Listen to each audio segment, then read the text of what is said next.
I had a comment on my last video that I felt like I really wanted to make a video response to, so here goes.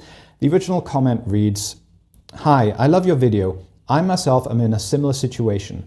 I'm in my early 20s and have been with my girl for a bit over 1.5 years now. We hadn't had sex, nor does she plan on doing it before marriage, which I completely respect. As a young man, is this something really worth sacrificing for? I feel like every man has that itch to scratch. I do love her, but how much of this urge can be pushed to the side? Would it be something that will be regretted later in life? I would love to hear your opinion. Love your videos, many thanks." There's a few things in here. On the topic of regret, the philosopher Søren Kierkegaard is sort of famous for saying, "Marry and you will regret it. Do not marry and you will regret it as well. Marry or do not marry, you will regret it either way." And what he's speaking here is at the lowest mode of existence, which he calls the aesthetic, where you're concerned with pleasure and how things look and your status in society. Above that, where you still might have the regrets, is the ethical, where you live based on principles, based on a purpose, because you can essentially endure anything in life if you have a purpose. That was one of the observations of Viktor Frankl, a psychiatrist who survived Auschwitz. And beyond those levels is the religious or spiritual, which I'm not going to get into in this video. So whenever you choose something, you are also choosing against something else. If you choose to stay at home all day and play video games, you're choosing all the things in the real world that you could make progress on. If you choose to be in a relationship, you're missing out on playing the field. And if you decide to play the field, you're missing out on that depth of connection and having someone who genuinely loves you, that you can share deeper moments of life with. So there's pros and cons to every decision. And I don't think it's possible to live life without regret, or at least without knowing that you're giving up something by your choice, and sometimes not even knowing the thing that you're giving up. But on the topic of knowing and not knowing, now I would say that if I was to repeat my life in my 20s, I would not have waited until marriage to have sex. But that's probably because I had such a negative experience of trying to begin a sex life after I was married. I lost my virginity on my wedding night and I found it again immediately. But I think the talk of sexual compatibility is a little overblown. And I say this because many people say, oh, you should try before you buy.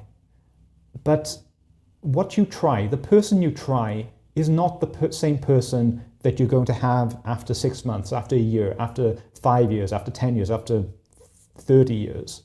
And some sex lives between couples can start pretty boring, but they learn from each other, they learn about each other, they learn about themselves, and then things get better. They get less inhibited and they start to try new things, and you can end up in a very exciting sex life that might not have had such an exciting beginning. And the flip side is true. You can have someone that might be amazing the first time, but they keep basically doing the same thing. And furthermore, now, by way of background, I have a degree in religious studies. I'm not super religious anymore, but I once planned on becoming a Lutheran pastor. Anyway, I learned to read the Bible in the original languages, and the story of the Garden of Eden and the tree that is in the middle of the garden that is said to confer the knowledge of good and evil. Now, good and evil in this case means basically everything, that you know everything. But that verb for knowing is exactly the same verb that is in chapter 4 when Adam knew his wife, i.e. he had sex with his wife. And I don't think this is the main meaning of the story, but maybe it's one of the threads. But there's something to be said about ignorance being bliss. Because the person you marry probably won't be the one that you had the best sex with. Most men will say that, if they've had any experience, that probably the initially best sex they ever had, when it was amazing from the very first night, was with someone who was completely unsuitable for a relationship, someone who's completely crazy, who made their sexuality their entire being with some personality disorder. And it's hard to beat that. But they might have been horrible in a relationship. They might have been extremely stressful, extremely unreliable, someone that you could never get along with for more than an hour without an argument breaking out. Someone who would test constantly, that you could never find peace around. And I think that really confuses the issue. I think in general, horniness confuses the issue anyway. So when I was in my 20s, I really, really wanted to have sex, and I knew I wouldn't, according to my principles, have sex before marriage.